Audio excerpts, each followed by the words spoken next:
Hello, कशा आहात सगळे? चला म्हटलं आज स्नॅक्समध्ये ना मस्त ब्रेड रोल बनवूयात म्हटलं. चला मग त्यासाठी मी अगोदरच बटाटे शिजवून ठेवलेले होते. त्यानंतर कांदा कापून घेतला, कोथिंबीर कापली आणि त्यानंतर जे बटाटे होते बटाट्यांना स्मॅश न करता मी इकडे ग्रेट करून घेतलं. त्यानंतर ब्रेडचे काही स्लायसेस घेतले 4-5 आणि त्यांना जो बाहेरचा जो भाग होता ना तो सगळा कापून टाकला मी आणि आतला जो मऊ भाग होता ना तो मी इकडे जे ग्रेट केलेले बटाटे होते त्यात मी ते टाकला आणि बाकीचा जो बाहेरचा भाग होता तो वाटून घेतला मी. त्याच्यात मस्त असं ब्रेड क्रम बनवला. ग्रेट केलेल्या बटाट्यांमध्ये हिरवी मिरची आणि अद्रक लसूणचं पेस्ट टाकायचं आहे. त्यानंतर हळद टाकायचं आहे, मीठ टाकायचं आहे, लाल तिखट त्यात टाकायचं आहे. त्यानंतर काही बेसिक मसाले काही टाकायचे राहिले असते ते सुद्धा त्यात टाकून द्या आणि त्या टोमॅटो सॉस आणि चाट मसाला शेवटी टाका. त्यानंतर मला इकडून आवाज येत होता घरातून की झाला का. मी म्हटलं हो झालेला आहे, मला एवढी घाई नका करू.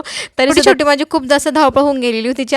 कुठे होतो असं होऊन गेलेलं होतं मला. त्यानंतर सगळं काही घेतलं मी, धावत पळत गेली त्यांच्याजवळ. ते दिलं तेवढ्यात अंशूला माझ्याजवळ, त्याला स्टार भेटलेला होता गालावर. तो मला ते दाखवत होता, मामा मला बघ काय भेटलं असं. शांत बसून मी खाल्लं, खूप टेस्टी झालेलं होतं. एकदा तरी ट्राय करून बघा. भेटू उद्याच्या ब्लॉगमध्ये. बाय.